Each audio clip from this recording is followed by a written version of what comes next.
Hi friends, அனைவருக்கும் வணக்கம். தங்க நகை கடன் வாங்கியவர்களா நீங்கள்? அப்போ அவங்களுக்கான வெளியாகியுள்ள சற்று முன் வெளியாகியுள்ள சூப்பரான அறிவிப்பு தான் என்னென்னா, நகை கடன் வைத்துள்ளவர்கள் தற்போது முக்கியமான மகிழ்ச்சியான அறிவிப்பு என்று வெளியாகியது. அதில் என்னென்ன அறிவிப்புகள் வெளியாகியுள்ளன என்பதை இந்த பற்றி தான் இந்த வீடியோவில் பார்க்க போகிறோம்.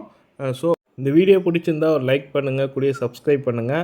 சப்ஸ்கிரைப் பட்டன் ப்ரெஸ் பண்ணிவிட்டு கூடிய பெல் பட்டனையும் ப்ரெஸ் பண்ணிங்க. அப்போ தான் நம்ம போடுற வீடியோ உடனுக்குடனே உங்களுக்கும் கிடைக்கும். நீங்களும் மிஸ் பண்ணாமல் பார்க்கலாம். வாங்க வீடியோக்குள்ளே போகலாம்.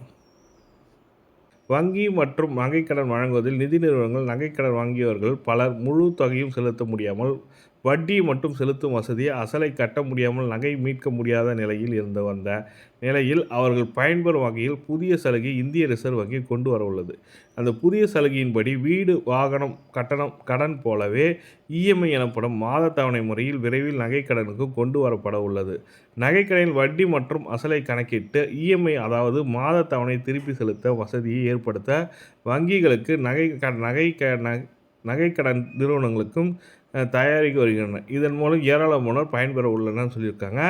இந்திய ரிசர்வ் வங்கி வெளியிட்ட சுற்றறிக்கையின் தங்க நகை கடன் தொகை, நகை மதிப்பீடு, நகை ஏலத்தின் வெளிப்படைத்தன்மை, நகைக்கு இணையான கடன் தொகை விகிதம், ஒரே அடமான கடன் மீது கூடுதல் கடன் ஆகியவற்றில் பல குறைபாடுகள் தெரிய வந்திருப்பதாக அதில் கூறப்பட்டுள்ளது. இந்த புதிய முறையின் கீழ் நகை கடன் பெறுபவர்கள் அசல் மற்றும் வட்டி இரண்டையும் சமமான மாதத்தில் தவணை இஎம்ஐ கடன் காலத்தில் தொடக்கத்திலிருந்து செலுத்த வேண்டியிருக்கும். தங்க கடனுக்கான லோன் வாங்குவது குறித்து வங்கியில் மற்றும் நகைக்கடன் வாங்கும் நிதி நிறுவனங்கள் ஆலோசித்து வந்தன. இதனைத் தொடர்ந்து நகைக்கடன் வங்கியில் புதிய வசதியாக இஎம்ஐ திட்டத்தை அறிமுகம் செய்ய வங்கிகள் நகைக்கடன் நிறுவனங்கள் நடவடிக்கை எடுத்துள்ளன. அதன்படி பெறப்படும் நகைக்கடனுக்கு வட்டியை மட்டும் கட்டாமல் குறிப்பிட்ட காலத்தை சேர்த்து வங்கிக்கான அசலையும் கூடவே மாதத்தவணை போல் கட்டணும்னு சொல்லியிருக்காங்க. அசலையும் வட்டியும் மாதத்தவணை போல் கட்டணும்னு சொல்லியிருக்காங்க.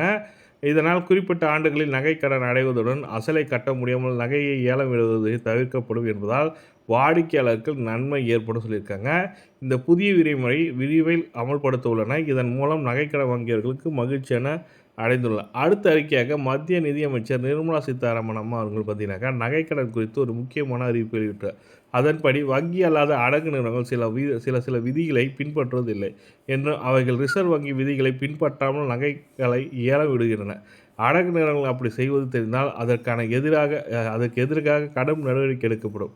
வங்கி அல்லாத நிதி நிறுவனங்கள் கடன் வசூல் நடைமுறைகளை நியாயமானதாகவும் மரியாதையாகவும் இரக்கமுள்ளதாக இருக்க வேண்டும் என்று சொல்லிட்டு விதிமுறைகளை பின்பற்றி மட்டுமே நீங்கள் செயல்பட வேண்டும் என்று மத்திய நிதியமைச்சர் நிர்மலா சீதாராமன் வந்து எச்சரிக்கை கொடுத்துருக்காங்க. வங்கி அல்லாத நிறுவனங்களுக்கு ஒரு எச்சரிக்கை கொடுத்துருக்காங்க. அதாவது நீங்கள் நகைக்கடன் முறையாக வசூலிக்கப்படணுன்ற மாதிரி சொல்லியிருக்காங்க. இந்த 2 விதமான தகவல் தான் உங்களுக்கு ஷேர் பண்ண நினச்சேன்.